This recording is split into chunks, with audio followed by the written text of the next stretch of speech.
guys, it's Phil the MMA Dude back with the Split Decision Podcast, episode number 59, here with my always brilliant co-host, the Fight Geek. Fight Geek, how you doing today, bro?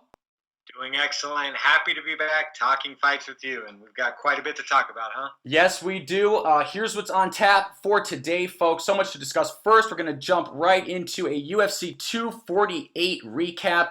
What a card that was. Some highs, some lows. We'll get into it all. After that, going into the UFC Brasilia Preview. I think I mispronounced that, Fight Geek, but let's just keep that going for now. After that, it's outside the UFC. We're going to touch on Bellator, Pitbull versus Carvalho, and then my favorite section, listener questions and more. So, Fight Geek, let me start off with a question for you. Now, usually my first question is about the main event, but I'm not going to do that this time because I believe the co-main event deserves the first question. In my opinion, Zhang Weili versus Joanna Jędrzejczyk was the greatest women's title fight I've ever seen. Do you feel that way? And if not, what was a better women's title fight?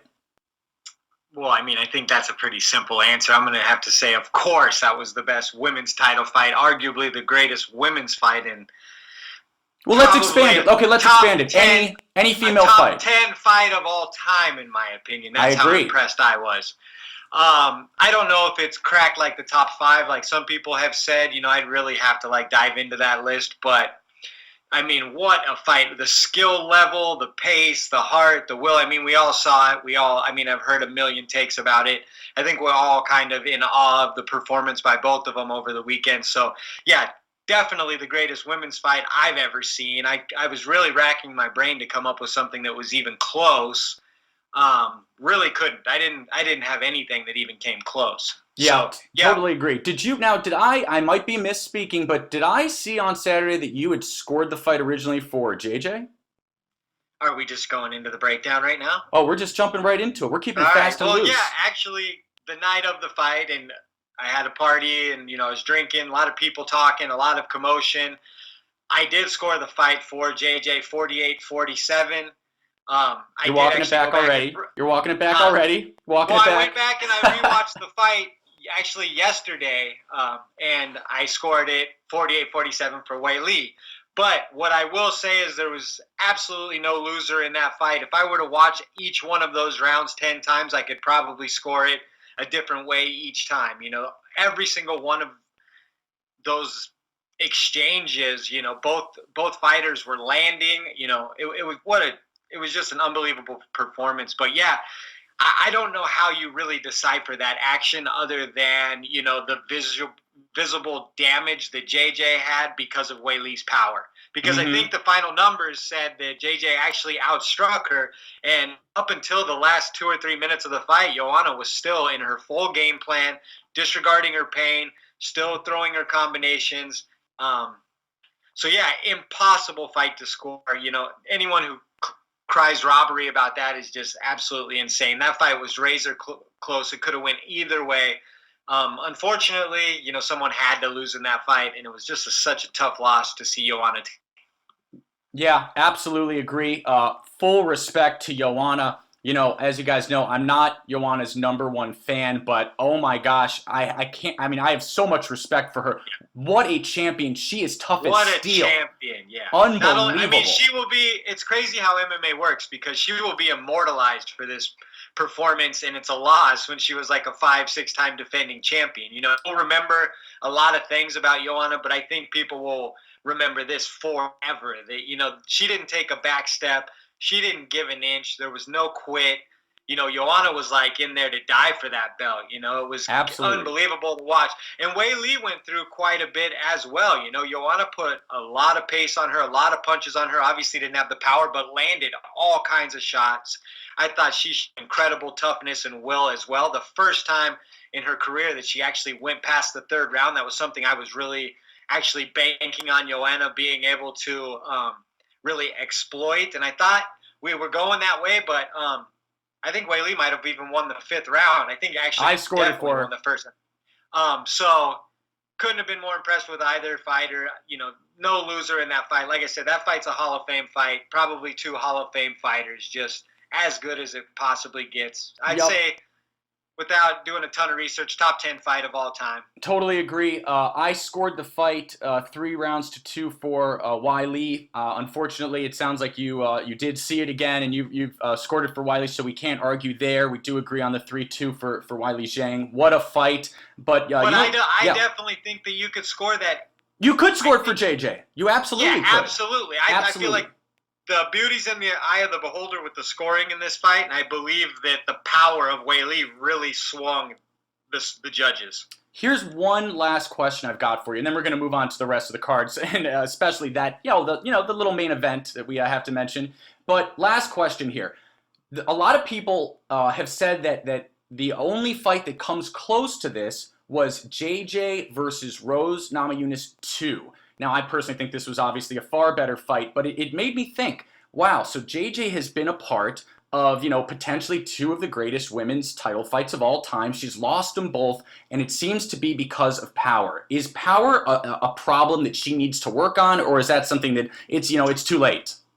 Well, yeah, I mean, power is a lot of times God-given. It's just something people possess or they don't possess. I know you can build strength and technique and develop more punching power, but I think we've seen that with someone like John Jones, who's an elite fighter, who's never had elite punching power, who's probably always wished. I think there was even a narrative back in the day where he was wanting to become a knockout guy and at least get a couple knockouts. And he's just never developed that punching power, whereas someone like, Anthony Rumble Johnson is born with that punching power. So I just think it's, her skill set and her body type and just the makeup of her, her fight profile is just she's not going to be a power puncher. She's always going to be a volume striker. She's really kind of like a super technical, like Diaz, Michael Bisping would be a good comparison for her. Someone who needs to get into the later rounds to really put volume on you. And a true brawler. True brawler, too, a technical brawler. I could not believe the technique that Joanna and Bailey were showing in that fight. For 5 rounds at that pace, truly unbelievable. All right, absolutely. Okay, so we'll keep it moving. There's a few listener questions about the fight as well, but let's get to that main event. Israel Adesanya, as some people like to say, defeats Yoel Romero via unanimous decision. Fight Geek, start us off. What did you think of this fight? I've got some very strong feelings myself. First off, I refuse to adjust my pronunciation of his name. It's Adesanya. Adesanya. So many pretentious reporters. Where did that narrative come from? It's from Ariel Helwani. Who else? So weird. I mean, it's out of nowhere. The guy's been around for 2 years. We've all been saying his name wrong, and no one corrected us. Come on. Yeah. Anyways, all right. What did I think of the fight? I thought, I think this has been analyzed to death. Obviously. Is it the worst title fight of all time? I don't think it's the worst title fight of all time. I think I can name a couple of, off the top of my head. Ken Shamrock, Dan Severn. That's an older fight. Tito Ortiz, Vladimir Medvedchenko, and then this fight was very similar to, the Shevchenko versus Carmouche fight, where the challenger just did not want to bring anything real significant to the table. I understand that. Oh, even I enjoyed that more. It was the same difference to me. I actually enjoyed Wonder Boy Tyron Woodley 2 more than I enjoyed this fight. Oh, without a doubt. I think it was just too clear from the beginning that UOL had came to kind of stall out Izzy. I mean, the first sequence, he comes and stands still like a statue. I thought he was trying to be kind of cutesy and throw him off, but when you're 42 years old and this is your 3rd title fight and you're coming off a loss and you're getting a shot, I really expected, Yoel to go for broke and really try to kind of put that feather in his cap of being a UFC champion before he left. And I feel like he just left that opportunity on the table. Israel as the champion is just defending. He's just there to swap back whatever challenges come, and he did that effectively, albeit, unspectacularly. Yeah, absolutely. I'm not sure if you got a chance to listen to Israel's interview on Ariel Helwani on Monday. I know people don't love Helwani, but look, he's got the best guests, so I tune in no matter what to hear these people. Sure. Izzy said that in the first round, I thought this was fascinating. Izzy said in the first round he got tagged by Yoel very hard, and his exact words were, "I knew I couldn't let him hit me like that again." So at that point, he went into defensive shell. Not defensive shell. He started, going defensively. He became a tactician at that point. But that is 100% Yoel's fault. Yoel's got to go after Izzy when he hurts him like that, and he didn't. Absolutely. So, yeah, Yoel. I mean, this has been the story of Yoel's career. He kind of lulls you to sleep, and then he explodes. Except he just really didn't show that explosion in this fight, in my opinion. And the fact that has the wrestling credentials that he does, and basically didn't use them or was unable to use them, is really a disservice for him. Yeah, I agree. I think that at the end of the day, Israel Adesanya has a title defense on his name, and Yoel has another L. So that's, people can be mad at Israel Adesanya. But what's also kind of bizarre is Yoel is still technically never lost in the UFC. Not to mention, I don't even want to get into this. Look, I scored the fight 3-2 for Israel Adesanya. I thought it was fairly clear, but there is an argument for 3-2 Yoel. No, there is. If you look at this, go look at the striking. Go look at the striking numbers. There is an argument. It doesn't matter. Even Israel was advancing more. There's more than just the post-fight striking. I'm aware. Okay. Thank you. There's a lot more that goes into it. Okay, but was Romero ever rocked by? I'm just playing devil's advocate. I scored this fight for Adesanya. Being rocked for 3.5 seconds doesn't constitute winning a fight. I mean, that was one exchange. No, he got rocked a little. Okay, whatever. I'm playing devil's advocate. I scored this for Adesanya 3-2. I thought it was the worst title fight I've ever seen. 49-46. I scored it 4-1 for Adesanya the night of. I didn't go back and rewatch it. That's fair too. It's a garbage fight, so that makes sense too. Yeah. So look, I was live for Woodley versus Maia. I heard a lot of people bring up Woodley Maia. No, I disagree. I think that was better too. So 25 takedown attempts at least is some action. Exactly. You know what I mean? This was basically like a glorified sparring cardio session. Yeah.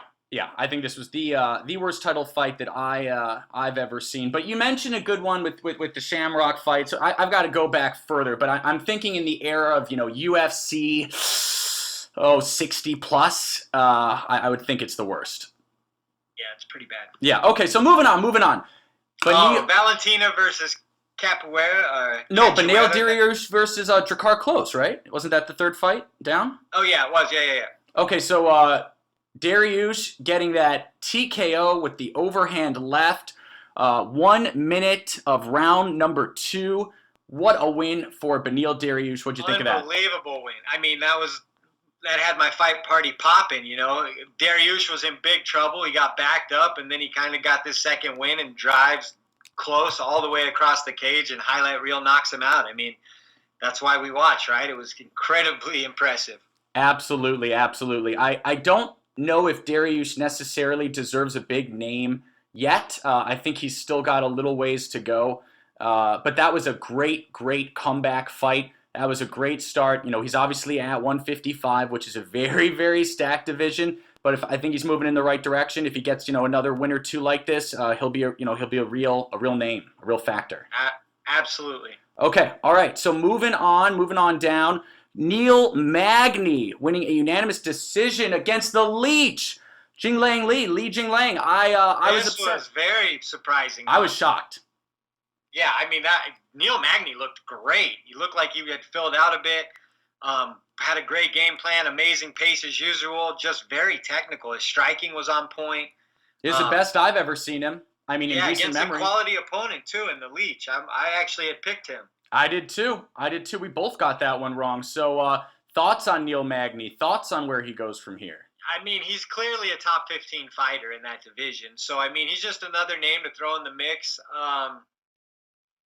Guys like Wonder Boy, Jeff Neal, names like that come to mind. Well, Wonder Boy's ranked number 6 right now, But Wonder Boy's dealt with most of the division, though, so his matchups are kind of limited. Yeah, just for the record, Magny is unranked as of right now. So, I'm looking at, I know that Gilbert Burns is fighting this weekend. Perhaps if he wins that.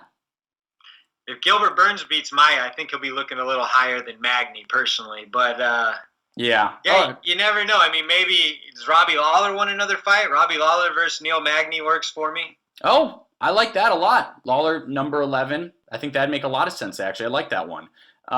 Okay, so moving on. Alex Cowboy Oliveira defeats Max Griffin via split decision. This was, in my opinion, probably the second best fight besides the co-main. Is that fair to say? Yeah, this was a grueling fight. Two guys that were just kind of really grunting out a brawl, That's the kind of fight Cowboy wants to win. I think he's actually slowing down in the last couple of years. He used to be a little bit more aggressive, I feel like. But yeah. Good performance for him. Max Griffin's an underrated guy, super tough, a little limited offensively, but good athlete and tough guy. It's a good matchup.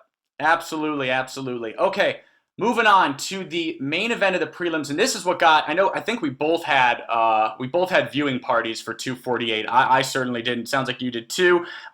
Sugar Sean O'Malley defeat via knockout Jose Quinones 2 minutes and 2 seconds into round number 1. This got everyone on their feet, and I mean, my jaw hit the floor, Fight Geek. O'Malley looks like a completely different fighter from 2 years ago. Absolutely. You can tell he's matured quite a bit, not only physically, 2 years ago he was really lanky. You could see the skill set and the technique was there, but now he seems to have really obviously used that time effectively to bulk up, be in the weight room, get some strength, sharpen up his technique. That with his kind of cage acumen, how calm he is, how he selectively picks his shots. I mean, Sean O'Malley looks like an elite prospect in every single way, in my opinion. Absolutely. Great performance. And I'll be honest. I'll just be honest. Before all of this stuff happened 2 years ago with all the drug whatever stuff, I remember he fought Andre Sukumta, and that was where he infamously won, without having a leg to stand on. And, exactly. And he gave his in-cage interview on the ground. And the truth is, at that point, I was like, this Sugar Sean guy is really overrated. He's going to get in big trouble when he starts facing elite competition. I think that perhaps, in a twisted way, Fight Geek, that maybe this 2 years off was a blessing in disguise, because he looks Absolutely. Like he's 4 levels above what he was. Could you imagine if, he had taken 6 fights in the last 2 years, 5 fights in the last 2 years and lost 1 or 2 of them? You don't think I don't know. I agree with you. I think it could be a blessing in disguise. I think it'll really catapult him in the right direction. I think there's a lot of fights out there for him. I actually threw this up on my page, I think yesterday, asking people who they thought he should fight next.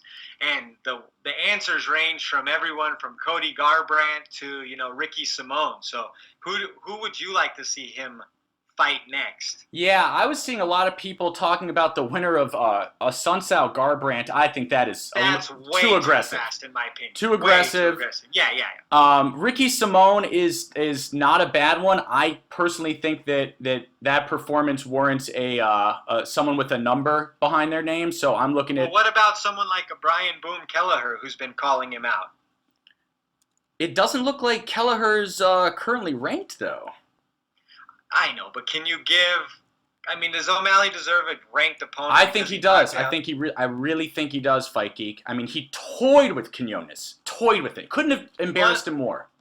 After that, you don't want to put him on something too steep, though, and halt his progression. I got one for you. John Dodson. Well, that's the one everyone's calling out. I think that's a tough test for him at this point. He'll be fine. So you think John Dodson? John Dodson's my pick. You think that's too intense? I like the Kelleher fight better than that. Okay. Fair enough. All right, so moving right along, Mark O. Madsen beats Austin Hubbard via unanimous decision, climbs to 10-0. Mark O. Madsen, he's now undefeated 10-0, 155er. Are you impressed? Is he for real or not?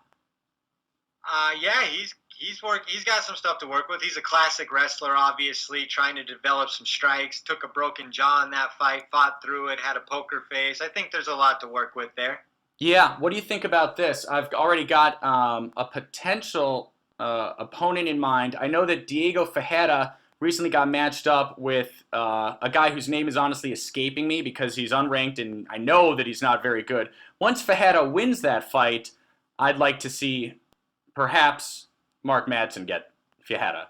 No, Ferreira just beat Anthony Pettis is in the rankings. If he wins again, why would he go back and fight someone like Mark Madsen, who's a prospect and probably not even in the 25?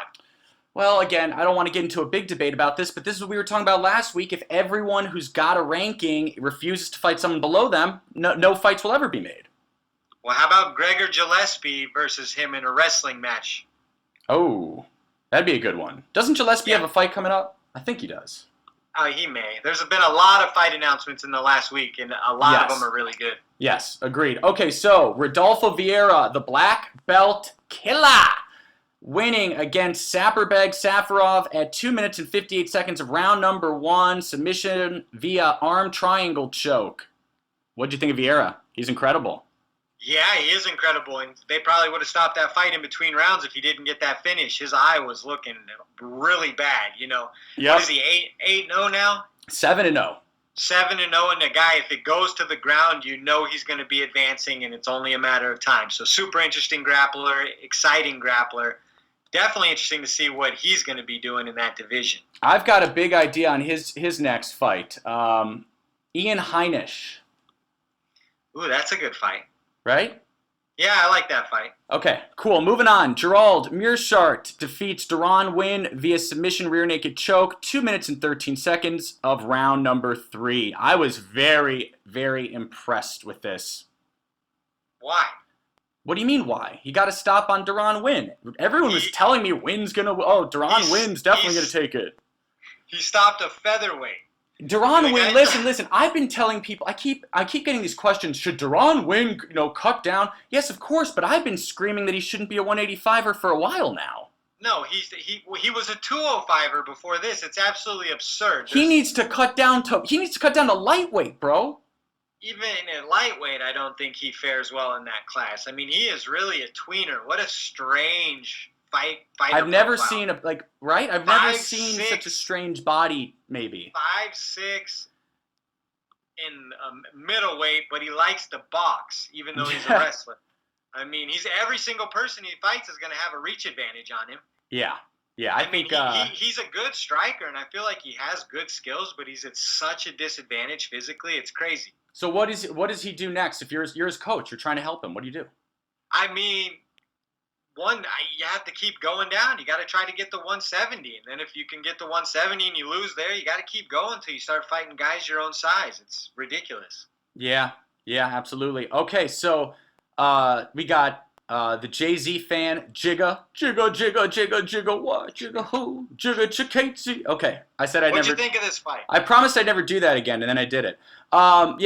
Beats Jamal Emmers via split decision. I'm going to be honest. I took Chikadze to win it, so I was very happy he won it, but I thought he stole it, and I thought Emmers won. A bad fight all around. 100%. Yeah. You think Emmers won? But it was a pretty good striking match. I thought it was fun. It was okay. Emmers got robbed, but, no. There we go with the rob. Okay. Can you just relax? Pretty soon, every decision in MMA will be a robbery. By robbed, I mean... All right. Fight Geek is really upset tonight. Okay, I meant Emmers won and didn't win. That's what I meant. Okay. All right. Last fight. Dana Batkaral. I have no idea how to say that. Wins against Guido Canetti. 3 minutes and 1 second into round number 1 with a TKO left hook. I remember people were saying, was that an illegal blow to the back of the head? I do not think it was. I was impressed. Yeah, good finish. Even sometimes people say those blows to the back of the head, those are because fighters are ducking and moving their heads. It's not like they're aiming at the back of the head. That's just a consequence of the action. Yep, absolutely agree. Okay, so are we ready to move on to the UFC Brasilia preview? Brasilia. Okay. Yeah, let's do it. Am I still saying it wrong? How do you say it? I don't know. He doesn't. Hopefully one of the listeners know. Yeah, listeners, let us know how we screwed it up. Anyways, main event: Kevin the Motown Phenom Lee versus Charles Oliveira. Who you got? Bronx. The Bronx. Who you got in this one? Great fight. I can't wait to see this one. Both guys are just kind of coming into their own. The lightweight division, again, just absolutely stacked. Is Charles Oliveira even ranked? I think he might have squeezed into the rankings. What is it? I believe he is. He is ranked number 13. Perfect. So, yeah, great fight. Without too much breakdown, I think Kevin Lee has had a tendency to fade when the fights get extended. I do think that Oliveira can last long enough with him to wear him out a little bit, and Oliveira will catch that neck. I just think he will. He's so gifted at submissions, obviously, as being the UFC's all-time submission leader. So I'm taking Charles Oliveira by second round submission. Okay. All right. So Actually, I was going to say fourth round submission, but I think it'll be even sooner. I think he'll grab that neck as soon as possible.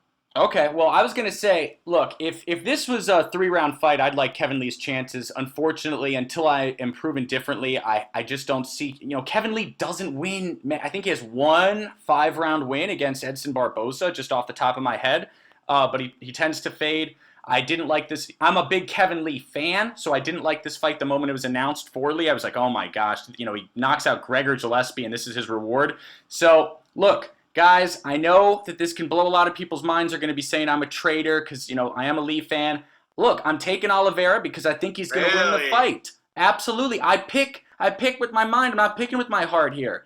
So I think Oliveira wins. I hope I'm wrong, but I've got it with a 5th-round submission. I think it's going to be a painful loss for Kevin Lee, and boy, do I hope I'm wrong. I love the Motown Phenom. I hope I'm wrong. Final answer for me is 4th round submission. I think that cardio is going to be a factor.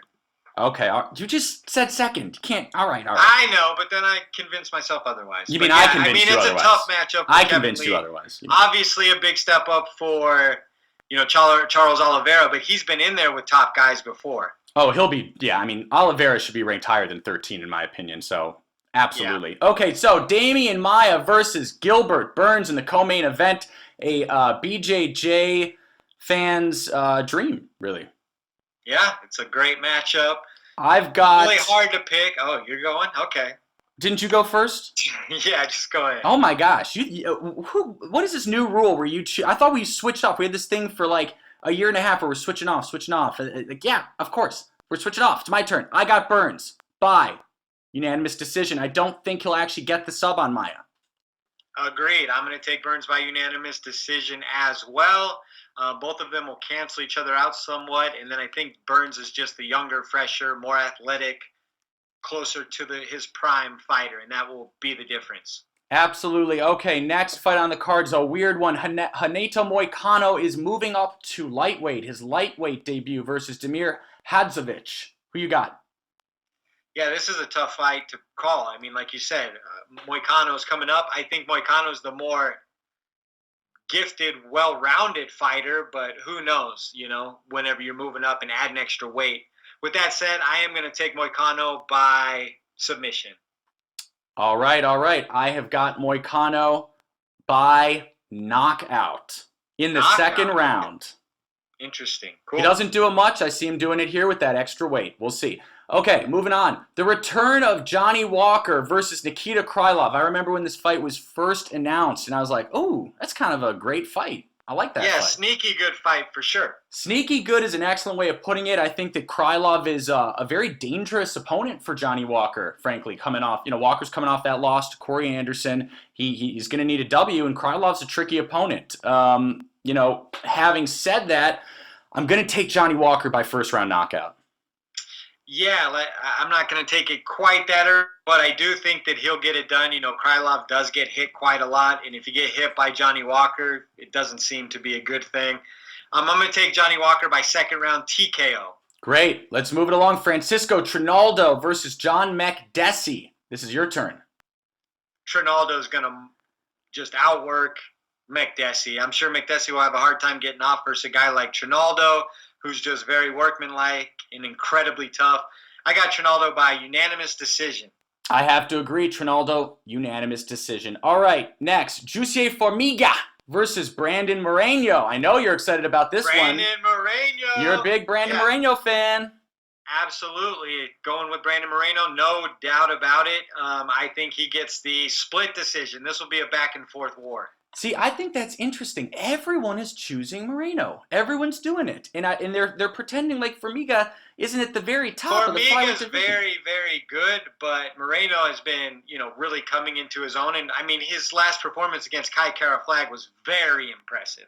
It was. Well, that's for sure. And you know that I'm a big Kai Kara-France fan, and I was very impressed with him. I've got Jussier Formiga winning a split decision here. How dare you, Phil? Sorry, brah. All right, keep it moving. All right, Amanda Ribas versus Ronda Marcos. Sneaky good fight right here. This should be a fun brawl. I'm taking Amanda Ribas in this one. I think, again, Randa Marcos is super game, very tough, but I think she just gets hit a little too much, and Ribas is a pretty solid striker. I'm taking her by unanimous decision. Yeah, this is another one of those fights. It's tough for me. I'm very tempted to take Ribas. Ribas has the better record, and she appears more talented, but I believe that Marcos is just a little too gritty for her. I think Marcos is going to take, ready, a split decision. Nice. And is she the underdog? She is. That's a good one. Yeah, not by much, but a little bit. Okay, Elizeu Zaleski versus Alexei Konchenko. Welterweight bout. Fun. Zaleski. You got Zaleski? That's interesting because I got Konchenko. I think he's going to be a sleeper. He's 20-1 and he's an underdog coming in. I think Konchenko's going to come and surprise some people, but we'll see. Interesting.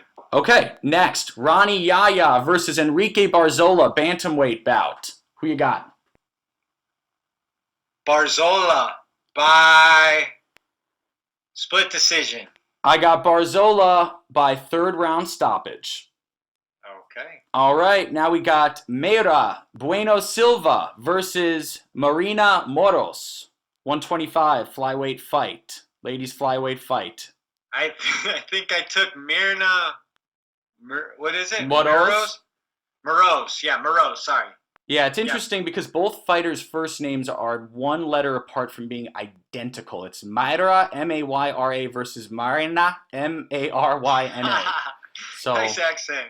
Yeah, that's interesting. But I've got Bueno Silva. You know, I think she's going to keep that undefeated record. She's obviously she's Brazilian. She's fighting in Brazil. I see her getting it done via unanimous decision. Excellent. Okay, next, Bruno Silva versus David Dvorak. Yes, the Silvas are fighting back-to-back. I don't think they're related. Bruna and Bruno? Bruna, yes, exactly. So I'm going with Bruno Silva in this one. I am as well. And then the final fight, Veronica Macedo versus Bea Malecki. I don't want to go into too much detail on this because... Macedo. What did I say? I don't know. I said Macedo, didn't I? Did I not say it? Okay, maybe I didn't. Veronica Macedo versus Bea Malecki. I don't want to talk much about it because count on Kairos MMA to ask a question about the first fight on the prelims. I love the hipsterness, but it's awesome, Kairos. You're the man. But who you got? And then we'll leave the rest for Kairos' question. I'm taking Bea Malecki in that one via unanimous decision. I am also taking Bea Malecki via split decision. Ooh. Okay. Pretty similar on the picks this week, huh? A little bit. Okay, so moving on to outside the UFC. Guys, on Friday, we've got Bellator Pitbull versus Carvalho. And frankly, this is a very exciting fight to me. I think that Pitbull has really been looking great in this Grand Prix so far. Obviously, Pedro Carvalho is no joke. Who you got in this one? There I am. Sorry, had you muted for a second. This is a good fight. This is actually a good card. Looking forward to it. I am taking Pitbull by third round KO. I just think he will be too much. Once he really digs in and settles in, I think his skill set will just be too much for Carvalho. He's an absolute savage. He holds the middle of the cage, doesn't take a backward step, and has shown us many times he has big-time power. So I think that is inevitable here. Ready? I've got Pitbull by first round knockout.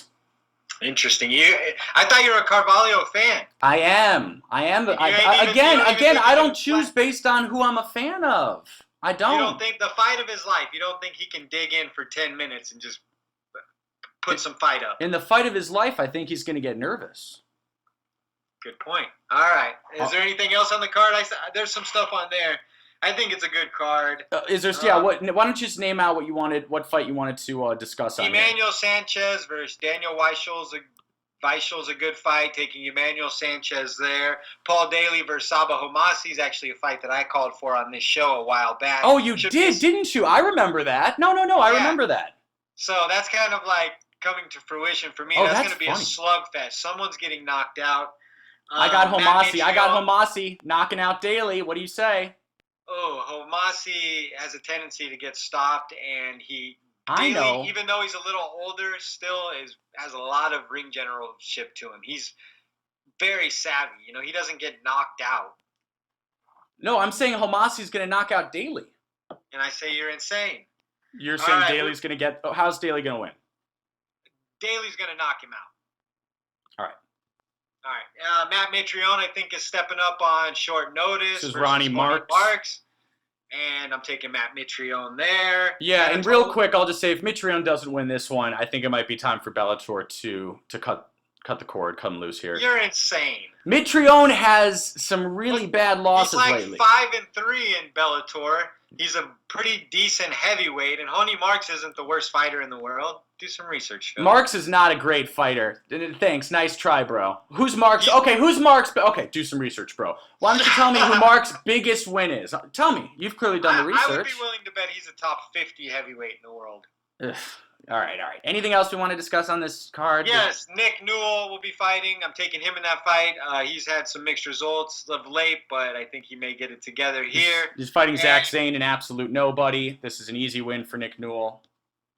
And Anatoly Tokov. I know he's had some good results in Bellator. He's a guy I like to watch over there. Very violent, athletic fighter. Yeah, he's 28-2. He's going against Fabio Aguiar, who's 17-1. So it should be interesting.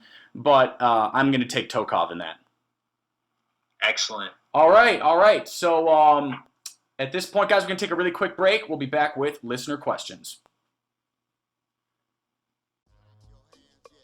Hey guys, it's Phil the MMA Dude letting you know that this episode of the Split Decision Podcast is brought to you by TotalAggressionClothing.com. Visit www.TotalAggressionClothing.com and use the promo code 46210 to receive a special Split Podcast discount on all Total Aggression hats, shirts, hoodies, and more. Again, that's www.TotalAggressionClothing.com with promo code 46210.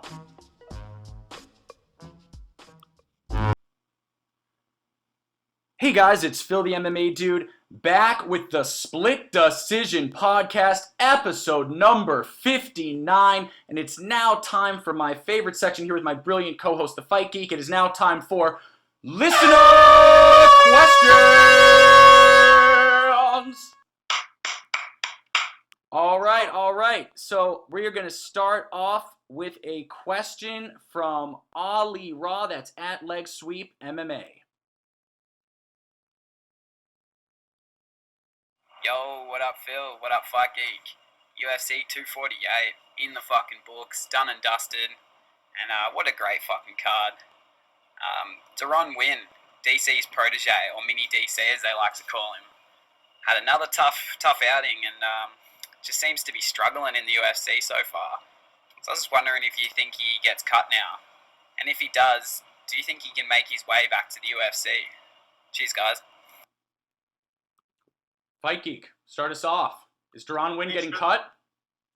It's very possible. The UFC could probably see the same type of things that I see. That he's not a middleweight, so there's not a lot of guys he's going to beat. If he's losing to the Eric Spiceleys and the Meerschaerts of the world, there's not a lot of other fighter levels to go to. You know what I mean? Yeah. So I could definitely see him getting cut. I don't think the UFC, if they do say goodbye to him, would be interested in bringing him back unless he does what we just discussed earlier, and that's completely reinvent himself as potentially a lightweight or a weight class where he can fight guys that are similar to him. Yeah. Physically, because he's at such a disadvantage in that weight class. It's just, he has enough skill and his pedigree is good enough to be game in there, but he really doesn't have a lot of ways to win other than just a big lucky counter hook. Yep. So, I could definitely see him getting cut. Do I think he will get cut? No. I think he'll stick around for another fight because of his relationship with DC and AKA. But he's definitely a guy who could be cut and then go. And the only way I'd see him coming back is if he reinvents himself.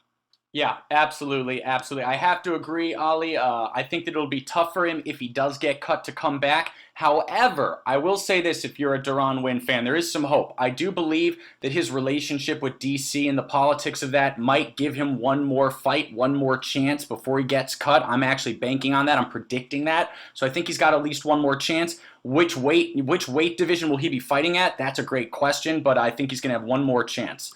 Okay, so moving on. We've now got a question from the man, the myth, the legend, Jim Asoon. What's going on, you bunch of fucking casuals? I think this is take number 14 or 15, something like that. I fucking hate my voice. But I'd rather do this than fucking typing it. Because I tell you, if you see my tweets, you know. Yeah, spelling ain't one of my fortes. And I really don't give a fuck. I can go back and read them, but who fucking cares? You get the idea. If you don't get it, too fucking bad, you casual. Alright. Sean O'Malley, what a fucking performance he had, eh?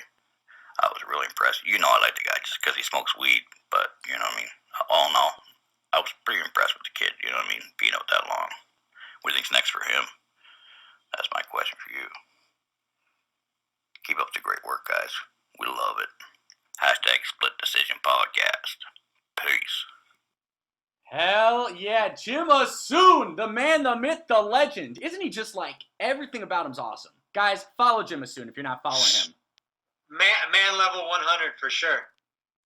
I think he got man level 100 when he turned, what, 21?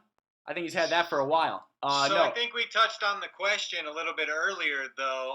Sean O'Malley, we were super impressed with him. I think a lot of matchups make sense for him in that division. I know you wanted John Dodson. I was saying someone along Brian Kelleher. I don't think you can go wrong with either. Actually, I do think you can go wrong with the Dodson fight. But I think there's plenty of opportunities for him out there. Absolutely, absolutely. Again, we did cover on this. Look, the sky's the limit for Sugar Sean. He looked, as I mentioned earlier, Jim, he looks like a completely different fighter. So the fact that people are even talking about potentially, the winner of Garbrandt at Sunsouth should fight him. Obviously, that won't happen, Jim, but that's going to give you an idea of how high his ceiling is. Could you imagine how fun a Sandhagen versus O'Malley fight could be someday? Ooh. Yes. I'm getting very excited. Sandhagen is a little too far in the rankings right now, but, in the next couple years, those could be two guys that are vying for the title in that division. They're both very kind of lanky, unorthodox type guys, so could be an amazing fight. Absolutely, absolutely. So we've got one more question. We've got this one is from Jalen Ware, Strive to be Great, who always brings the fire questions on the Twitter posts, and now he's got his first audio, so I'm going to play that right here. How's it going, guys? This is Jalen Ware at Strive to be Great. Love what you guys do. Love the content. This has become one of my go-to podcasts that I look forward to every week. Keep doing what you guys are doing. My question is regarding Yoel Romero. This is now his third straight loss and his third title fight losses. Now, he has not been dominated in any of his losses, but nevertheless, Dana White said he's probably not going to get another title shot, especially off this last performance. Would it be in his best interest, Yoel Romero, if he would just move up to 205? And if he does move to 205, can he get a immediate title shot against John Jones? How would you see that fight going? John Jones is going to bring the fight to him. He's also one of the very few fighters that can fight aggressive, or he can let you come at him. But John Jones is one of the guys that will bring the fight to you, and he will make you make mistakes he wants you to make.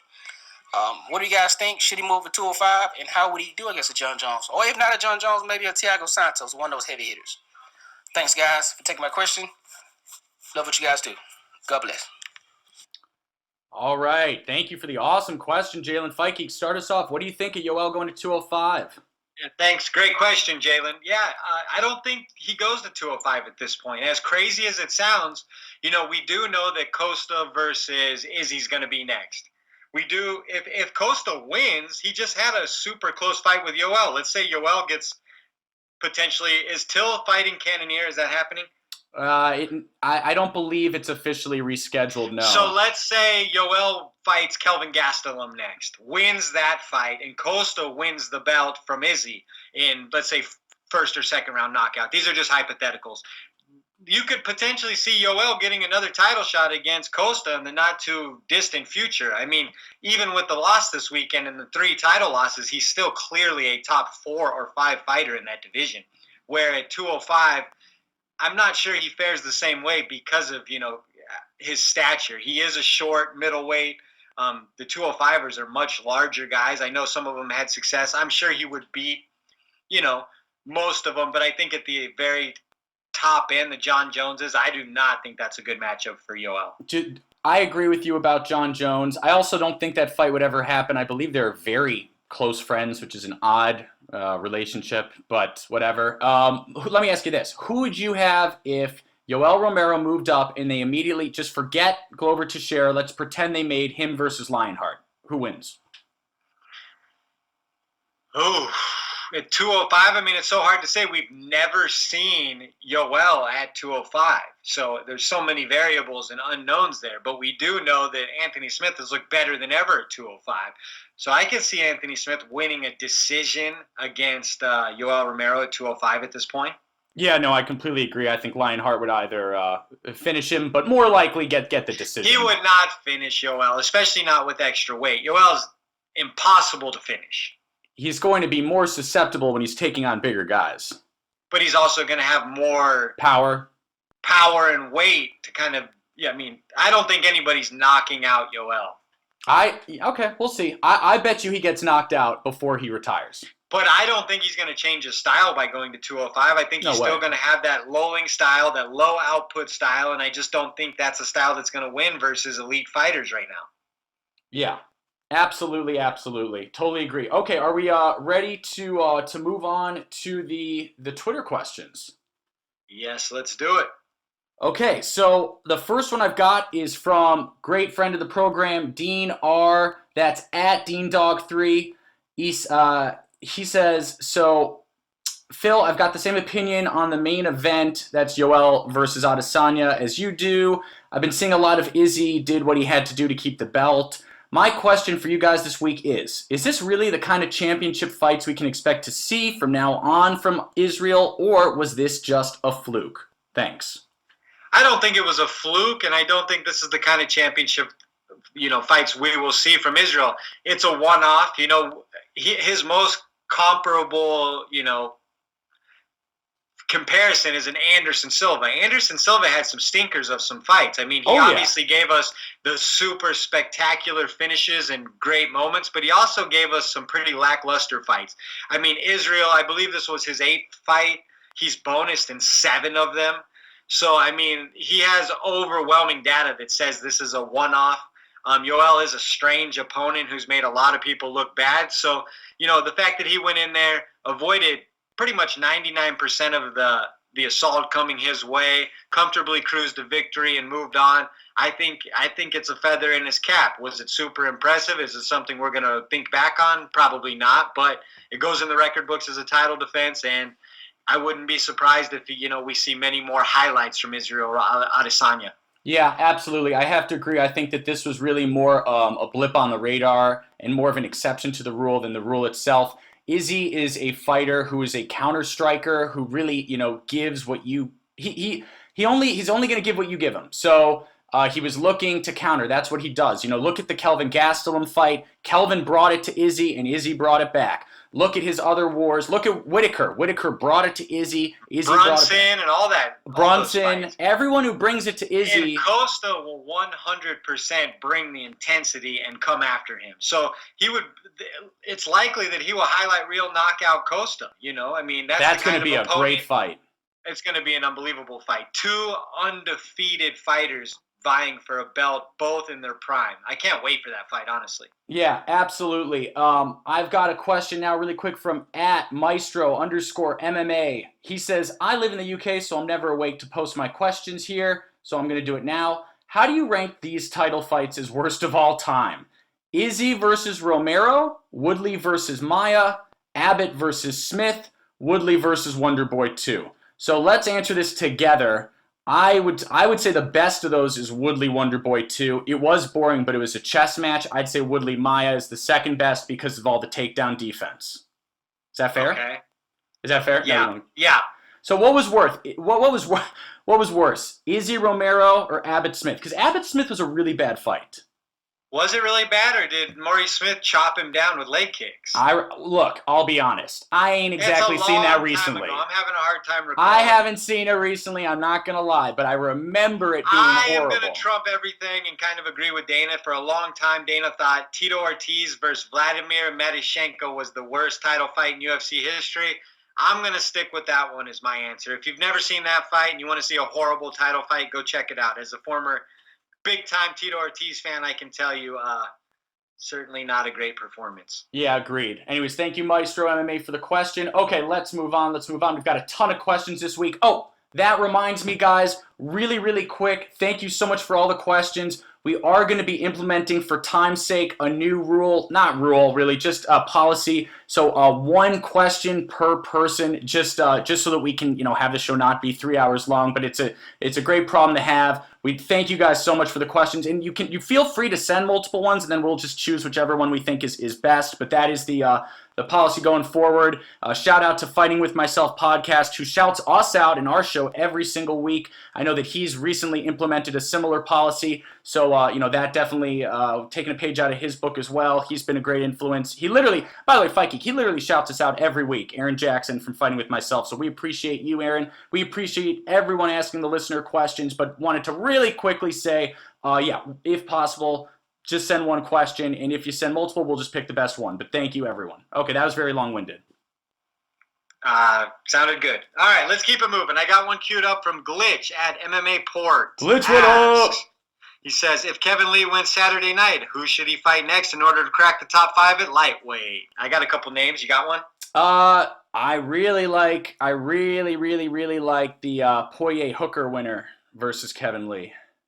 As do I, but I do think that fight hasn't been booked yet. That's just rumored, right? It's getting I don't believe it's official, but it sounds like both want. Because I was thinking that if Kevin Lee comes out and has a spectacular performance against Charles Oliveira, I would almost rather see Poirier versus Lee at that point. I completely agree with that. Yeah. I'll be honest, and again, I feel like I'm crapping all over Lee, who's one of my favorite fighters here. I don't like his chances against Poirier as much as I do. Right. But we to see Poirier devastating loss to Khabib and has not returned yet. We need to make sure that Poirier is still that same fighter that was on that title march, over the last few years. Things change, so, who knows until we see it, right? Yeah, absolutely. Okay, so I've got a question now from Jacob Powers. That's at Jacob Powers 2. He says, how do you guys feel about Dan Miragliotta making comments to fighters during fights a lot more recently? #AskSplitPod. I don't like it. I don't like it either. Now, I have to be honest. Is Jacob referring to a specific incident from this past weekend? And which one? Well, I know he had issues with MVP, clearly. Oh, of course. But he was in his right on that one. No, but I mean, I don't think he is in his right to be that vocal. He's there to do a job, and he's not to communicate with the fighters unless it's, about the rules and such. I don't know if. But I believe it was about the rules with MVP. He was taunting his opponent, there's some rule about that. I don't know if there's rules about taunting. I don't know. It happened too long ago. Either way, Dan needs to stop talking. Over communicating with the fighters. I think it can be distracting. I think that they're in there to do a job, as is he. So unless it's absolutely pertinent, I don't think he should communicate. And actually, wasn't he the ref? Gosh, I wish I had a better memory. This happened at least 6 months ago. A high-profile fight, a fighter was losing, and Dan almost coached him up and was like, look, he almost he was coaching the guy up to continue to fight, and then the guy ended up winning. No, the guy ended up getting knocked out. Oh, was this James Vick, or what was this? I can't remember. Someone got poked in the eye. Yeah. Stefan Struve. Man. Was it Stefan Struve? It was. It might have been Stefan Struve. Yeah, that's why I think James Vick, because Stefan Struve and James Vick, let's be honest, look the same. They do look the same, Phil. Okay. I don't like it. If that's what you're referring to, I definitely think he may be offering a little too much input. Absolutely. Got a question from Kev. That's at KevC918.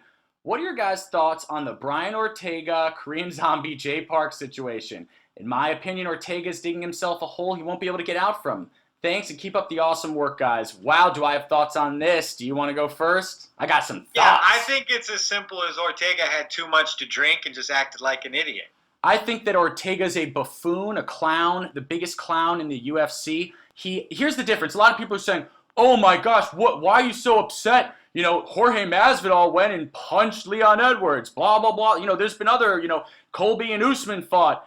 Correct. Brian Ortega watched Korean Zombie and Jay Park like a little bitch, waited for Zombie to go to the bathroom, he's so scared of him, and then tiptoes over to Jay Park, the translator K-pop star, and slaps him. Now, guys, I don't like to use the word coward for men who are going in and doing that walk, because I would never have the guts to do it, and I don't like to use that word. But Brian Ortega's a coward. A coward. He's a coward bitch. Bill, you're crazy. Dude, he assaulted a citizen. He should be cut. He should be cut. He doesn't deserve Korean Zombie anymore. Cut. Do you think he deserves the zombie fight now? Fuck that. He doesn't deserve it just for... What kind of precedent does that set? This is completely out of competition, so this has nothing to do with his fight. So he gets to just assault non-fighters to get fights? I'm sure he got... Soon he'll be slapping Korean Zombie's wife. I'm sure there'll be a police report. I'm sure Brian Ortega will have to show up and pay a fine and go through the judicial system according to what he did. That has nothing to do with the fight. Were you impressed with his behavior? Impressive Not stuff? impressed, but I'm just... You weren't unimpressed? It's not... What are you? Is this a trick question? No, because I said, were you impressed? And you said, and I'm just asking, were you impressed? Were you unimpressed? What did you make of it? Well, first of all, I'm not going to break down Brian Ortega slapping some guy when he was drunk in an event. It's not something to break down. What do you think of him waiting for Zombie to leave? He waited for Zombie to leave. He was so scared. It doesn't. I don't have to break it down. You have to break it down. Break it down now. It is what it is. Break it down. Hashtag break it down. Fight Geek's breaking it down. I mean, it don't look good. Let's just put it that way. It do not look good. I'll tell you one thing. They're pulling those Modelo commercials fast. You ain't going to see none of those again. Kiss goodbye to those Modelo commercials because he made a choice, but he made the wrong choice. Okay. But I still think you should give him the fight. I think we should see that fight. It's almost like make him fight Korean Zombie. Yeah, absolutely. And by the way, Ortega versus Korean Zombie, outside of all the BS, is an unbelievable style matchup. Yeah, I think it's gotten a little more confusing now because just the fact that he did assault a civilian who's not a fighter now needs to be... No, I mean, he did, right? So now I think, because if he gets the fight now it's like Korean Zombie's wife has to be looking out for Brian Ortega at every event. Is she going to get punched in the face? Or what are these weird... It's gotten out of control. No, I'm saying the line, it gets out of control if now it's, oh, I want to fight. Let me punch the wife. Let me punch the translator. The translator, dude, he smacked him, first of all, based on something he misconstrued as disrespect, right? I don't even know the story, so it's really not front page news to me. Okay, all right. So this one's from Jalen Ware at Strive to Be _great. Jalen, I'm reading this one because we didn't tell anyone the policy of we're keeping it to one question, and he gave a great voice question, so I'm reading it anyway. Whose loss hurt their future career the most between Yoel and Joanna? Should both of them make a permanent move to the next weight class up for a fresh start? Hashtag AskSplitPod. Good question. And there's only one answer, and it's Yoel. It's Yoel by a mile. No, Joanna did nothing to hurt her reputation. As I said, I believe she'll be immortalized for her toughness, her gameness, and her champion spirit based off this loss. I think this technically probably will do more for her in the long run. Yeah. Maybe not than being the champion because she's already a champion and she proved she was a champion by pushing a champion to the absolute breaking point. Both of those women are champions. So I think Yoel's the one who had a lot to lose and he absolutely lost quite a bit because he just didn't take advantage of that opportunity. Totally agree. This damages Yoel Romero's legacy significantly. And as Fikey just said, Joanna, I'm not prepared to say necessarily that it boosts her legacy just because she's accomplished so much, but it definitely doesn't hurt her legacy. She's going to this is going to be a part of her legacy, and it'll be a positive. Well, now she'll certainly be a fighter in the Hall of Fame and have a fight in the Hall of Fame. That's Correct. 100%. Correct. Absolutely. Okay, moving on. Question from Peter. That's at PV1224. He says, what fighters known to be very intelligent fight very unintelligently?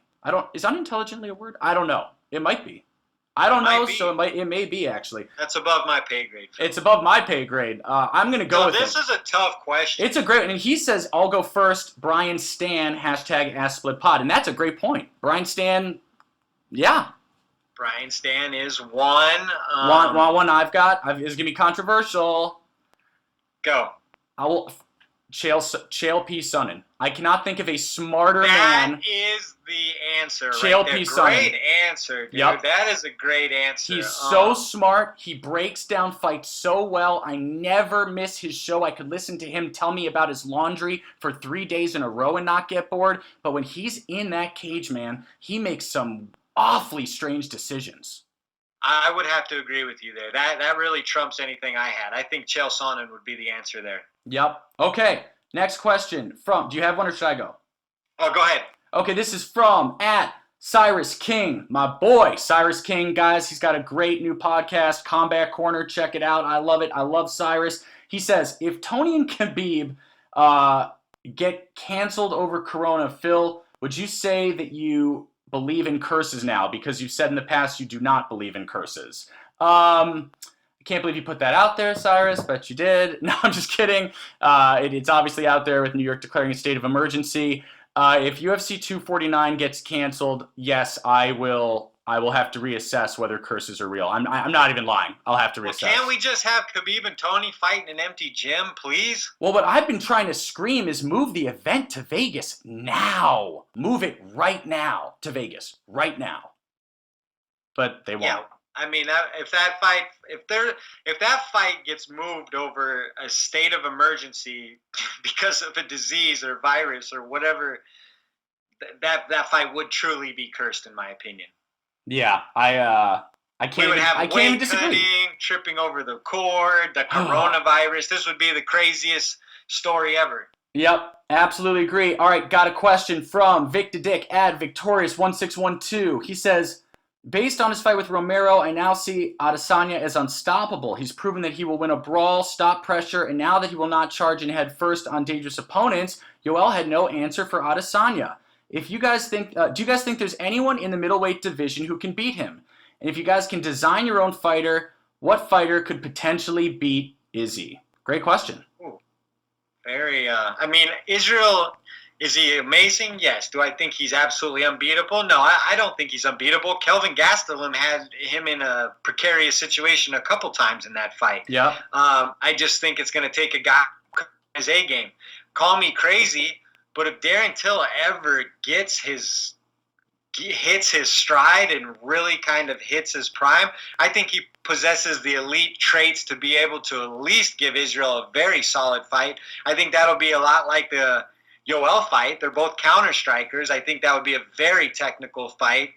Yeah, so I don't know if I see Israel necessarily being unbeatable. At this point, I'd say someone like Till is probably the best option, but yeah. Costa's a dangerous guy. You never know. He possesses a lot of power. I was just going to say, look, last week we got a question saying, who do you think is a bigger threat to Izzy, Romero or Costa? I said, Romero for sure. Guess what? I'm changing my answer. I realize the fight's already happened, but as you mentioned earlier, Fight Geek yourself, Costa is absolutely going to walk forwards with Izzy.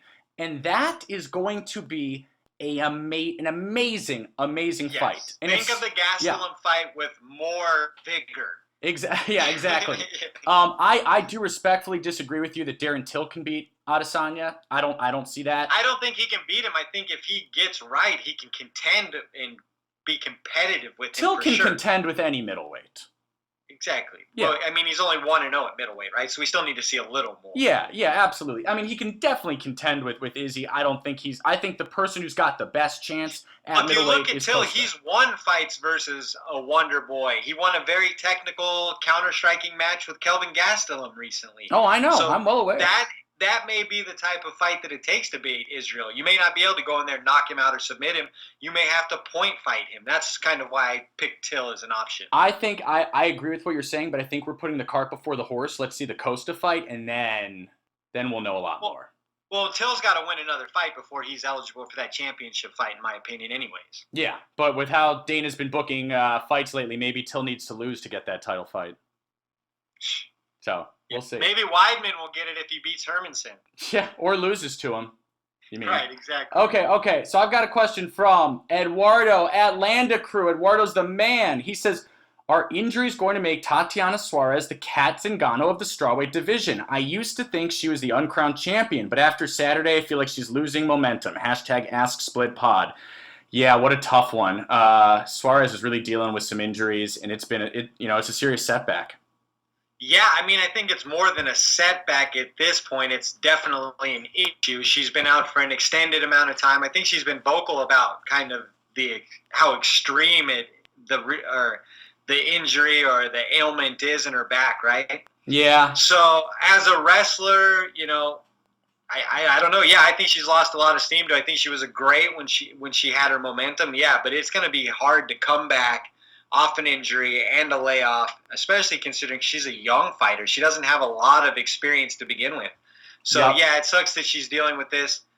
She may be one of those telltale signs where, she never comes back to that kind of peak she was racing towards. Yeah, and I just can't. I know I've mentioned this before. I can't stop thinking about the third round of her last fight against Nina Ansaroff. I was there live at UFC 238, and I watched her dominate Nina for 2 rounds and then almost get finished in that third. And I just think that on top of the injuries, it's. I'm not prepared to say that Suarez won't be champ, but I'm getting there. I'm getting closer.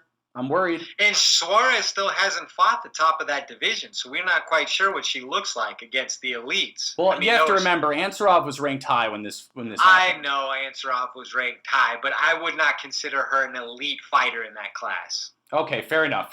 All right, so do you have a question, or should I go? Yeah, I got one queued up from Quinn. Quinn, what up?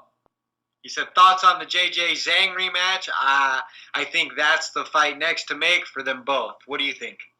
That's a tough one. That's a real tough one. And I was waiting to ask you this because I knew Quinn had asked it.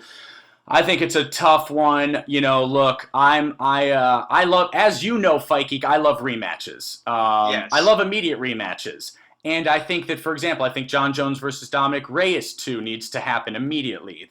I would run that back immediately. I think here, I don't think you do it immediately. I think you have to give it a little bit of room to breathe. I know JJ fans might be upset with that, but guys, I would argue it's in JJ's best interest to get one more win again, too. Absolutely. Yeah, I agree. I think there is a time for this rematch potentially down the road, but Definitely. I'd like to see him breathe a little bit. Yeah. It was such a great fight. It can stand on its own even if they never fight again. So I don't think there's an immediate draw to flip that, especially because Andrade versus Rose is coming up. If Rose wins, she is clearly the next fight for Zhang, in my opinion.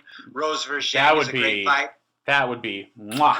Oof. Amazing. And then, one of our show regulars, the MMA Philosopher, actually called for Joanna versus Marina Rodriguez as a bounce-back fight, which I think is very interesting considering Joanna has fought most of the weight class. I think that's an interesting striking match that allows her to bounce back, but also gives someone like Marina Rodriguez a huge opportunity to announce herself as well. So I think there's fights for both, honestly. Yeah, absolutely, and that is a very creative choice. She's ranked 9, but I like it. I say make it. I don't know if JJ fans will be too happy with it, but I think that's a great fight. And I think, look, let's be honest, JJ will get through it. She'll be fine. Yep, they actually share the very same style. Marina's not a big power puncher. She's more of a volume striker at distance, which is what Joanna is very truly elite at. So I think Joanna could win a fairly safe fight there and really set herself up with some more momentum again. That's if she wants to do something like that.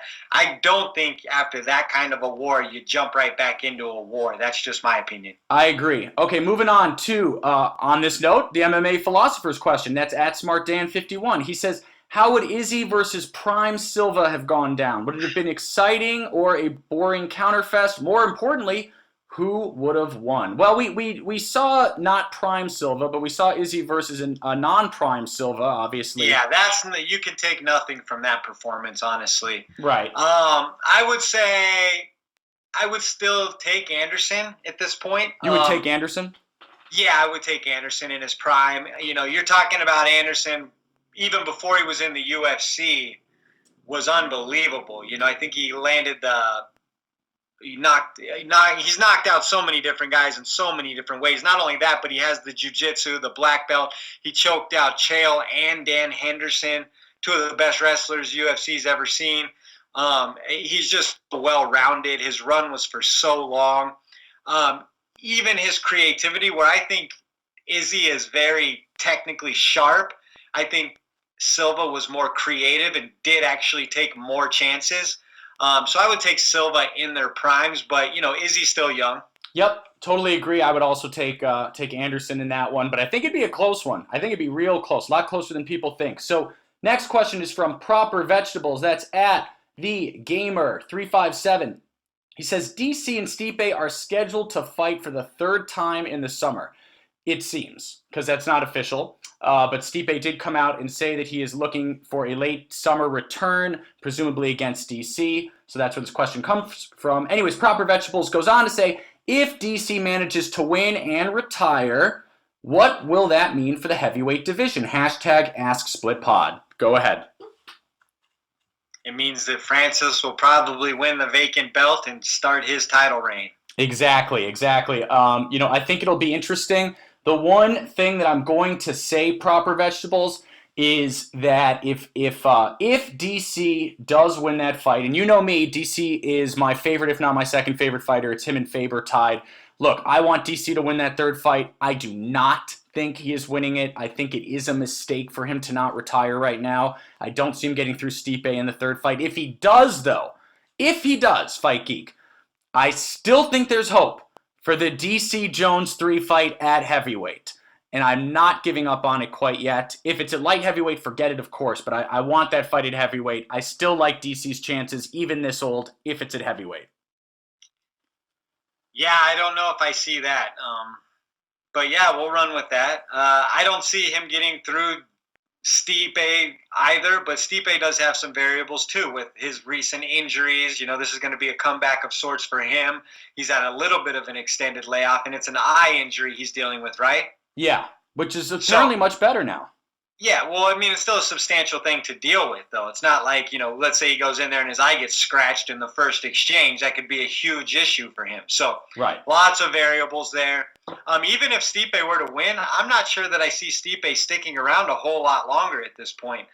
He has a young daughter, obviously just dealt with this, has a career outside of UFC, and there really wouldn't be too much on the roster outside of John Jones that would interest him, in my opinion. Yeah, absolutely. Okay, we've got a few more questions.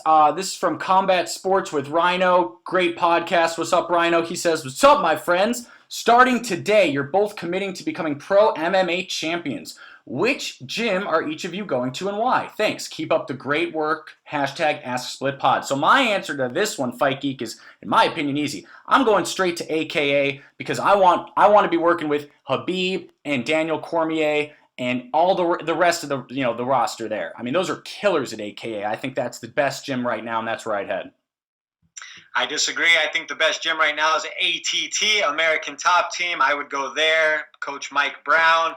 I just love how he handles his fighters. If you look at the stable over there with Kayla Harrison, Joanna, Nunez, Colby, Poirier, Gamebred, I mean, the proof's in the pudding. They helped Robbie Lawler get his championship and done nothing but produce champions and championship contenders since then. I feel like they're all very technically sound, well-rounded fighters out of that camp. So it's a no-brainer for me, ATT. Absolutely agree. All right, this question is from Octopus Toes, a fairly new listener. I don't think this is his first question, but one of them. What's up, Octopus Toes? That's at Octopus_Toes. He says, about the Ortega Zombie situation, if we ignore the fact that everyone wants to see the fight, isn't it kind of bad that out of the cage violence becomes a way to get a fight and a payday? Hashtag AskSplitPod. Octopus Toes, yes it is. That is what I've been screaming. It's a horrible precedent. Think about it, Fikey. Each situation's a little different. Yes, it is. This isn't the precedent. No. If he gets the fight, it is. Now it's assault, just assault civilians that are affiliated. Well, what kind of precedent was it to let Conor get the Khabib fight after, having criminal charges against him for throwing the dolly? I mean, he was still going. I mean, look, that was horrendous behavior. Let's compare it to Jorge Masvidal, Leon Edwards. That's a more appropriate comparison. Because Leon Edwards is a professional MMA fighter. That's what I'm saying. But everyone was a professional MMA fighter on that bus. Well, yeah, but there were women and trainers. No, I agree. Managers. I agree. I just think to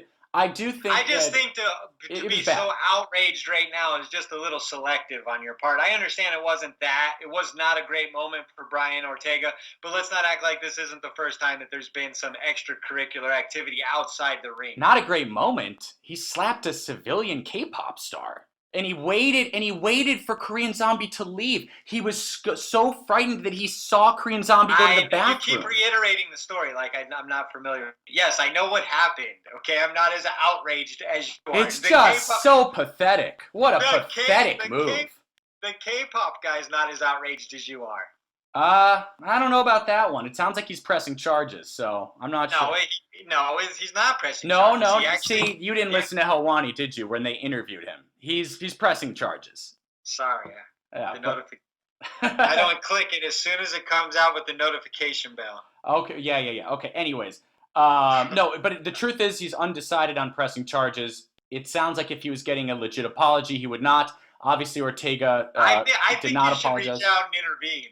Yeah, okay. So anyways, John Caples, I believe he's a new listener. John, what's up? Love new listeners. That's at Dadzilla360. Says, should the UFC have a disciplinary policy for antics outside of the cage? One that is cut and dry, black and white. Right now, it is a case-by-case basis and how the UFC can benefit from said antics. Great question, John. Great question. Fight Geek, start us off. It's a lot to unpack there. It's a great question.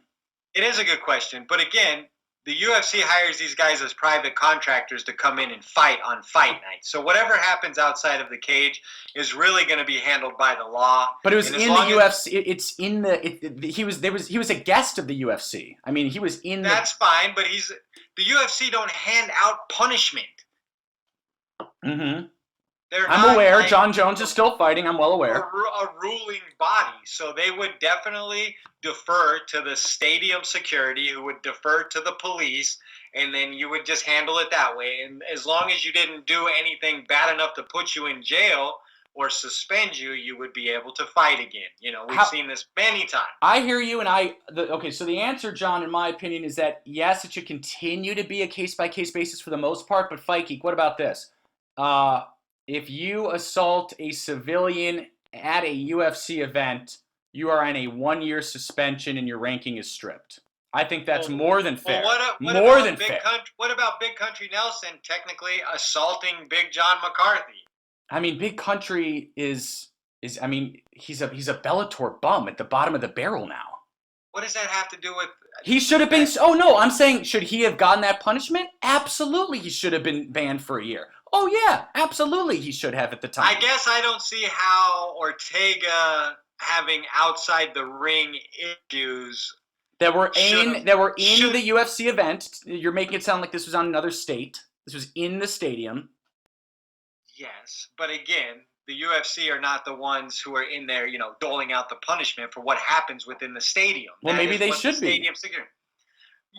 Oh, okay. You want the UFC to do that? Well, hey, look, does Brian Ortega represent the brand or not? Yes, he does. Does this make the brand look good? No, it's humiliating. But it's really not that humiliating. It's not a good look, but it's really, really not that humiliating. All right, guys, be on the lookout. If Fight Geek becomes a fighter, hide your translator. He's coming after him. Not you, but he's coming after that translator hard.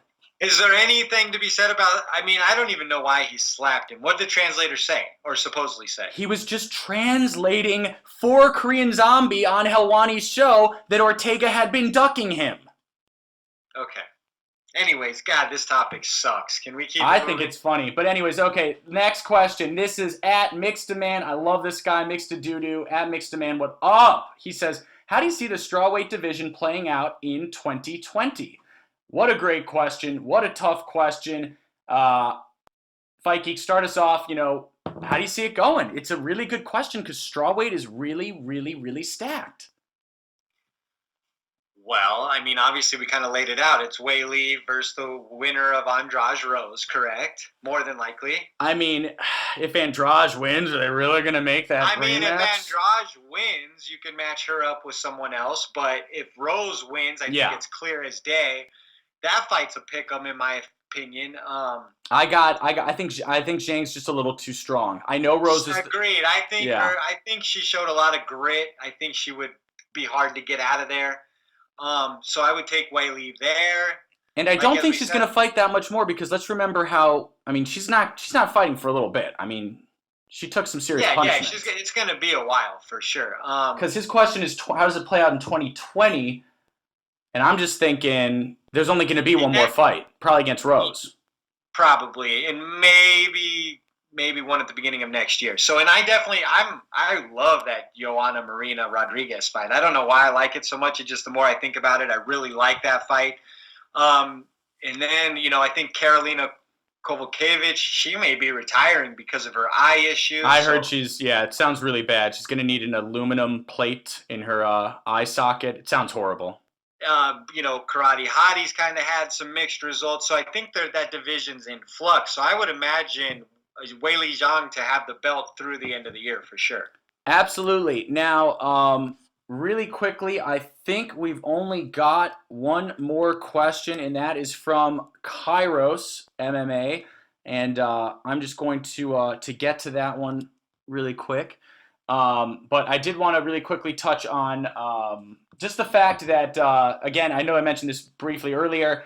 2 hours ago, Stipe Miocic said that he's looking to return in the summer against DC. So that should be an amazing fight. It sounds like it's going to be 253. Fight Geek's telling me to hurry it up while he doesn't realize that my computer isn't loading. So, yes, I understand. The computer isn't loading. So trying to get to the Kairos question. This is some great radio. What do you make of DC's chances against Stipe in the third? Does he have do you think he's making the right call here? Yeah, I mean, for legacy's sake, who else is he going to fight? I know he was towing around with the Tyson Fury, yada, yada, which I think Fury's clearly going to be wrapped up with Wilder later this year, so that's not on the table for him. Brock Lesnar's clearly not on the table for him. So the only guys on the table for him are guys he's beaten like Francis Ngannou and a guy like Curtis Blades or someone like that, which probably isn't that appealing to him. So at this point, it's DC and John Jones. I mean, those are probably the only fights that can get him out of bed at this point. Absolutely. And I've got Kairos' question all loaded up. Here it is. I want to talk about last week really quick because it's going to feed into my next question. Okay, we saw Darren Wynn struggle tremendously because of the size disadvantage that he faced in reach and in height. There's a fight similar on this card. It's the very first one. It's Bea Malecki versus Veronica Macedo. She's giving up, I think, 6 inches of height and like 8 to 10 inches of reach. I feel like a lot of these fighters need to start finding nutritionists and need to start cutting weight. I know we are so anti against weight cutting, but it's either you cut the weight or you lose. Like, I'm just going to be raw. Veronica Macedo may win this fight. She probably won't, though. But I really do think her size in this is going to play a factor. You saw what happened when she fought Ashley Evans Smith. Her size really did come back to haunt her. What do you guys think? Love it, Kairos. Love it. Yeah. Great question. I completely agree. I think Bea Malecki actually has 8 inches of height. I think it's 5'11 to 5'3. And so, Macedo could technically go down a weight class. I think she's going to be at a big disadvantage. I think, weight cutting there's a reason they do it. It's not, ingrained in the culture for no reason. It's because you want to be the bigger man, the bigger woman, the bigger fighter on fight night because there's so many advantages there. So I think there's a very fine line between, not cutting too much, but still being able to make sure you're not fighting fighters with physical advantages against you all the time. Yep, absolutely agree. And I thought we had, that was our last question. We do have one more audio question. I'm going to play it really fast. And here we go. Yo, what up, guys? Just got another quick one for you.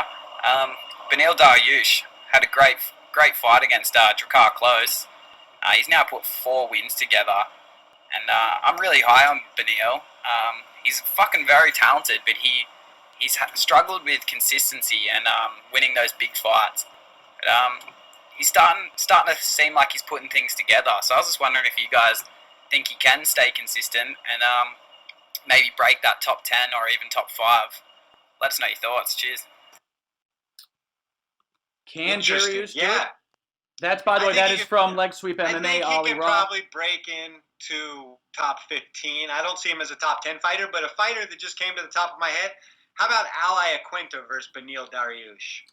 I like that. I was kind of thinking that Paul, I'm just thinking in my own head, this is totally unofficial. I was thinking that Paul Felder was going to headline UFC Dublin coming up later this year and I thought Al made all the sense in the world as an opponent for that. See, I like Paul Felder versus Kevin Lee also. Yeah. Oh, that's a very good one as well. Assuming Kevin Lee gets through Charles Oliveira, of course. Exactly. Yeah, but that was from Ali Ra at Leg Sweep MMA. Thank you so much for the questions. Again, going forward, guys, we're just going to do one question a person just to keep things a little on the shorter end. We had to make that call, but really appreciate all of them. And Fight Geek, that's it, so I'll let you take it away from here. That's it. All right, guys. As usual, you can find us on iTunes, Spotify, YouTube, Google Play, Stitcher, and more. I'm at Fight Geek, at the Fight Geek MMA. He's at Phil the MMA Dude. Or at Split_podcast. It's 4 words, the Split Decision Podcast. Thanks for tuning in, and we will talk to you next week. Peace. Peace.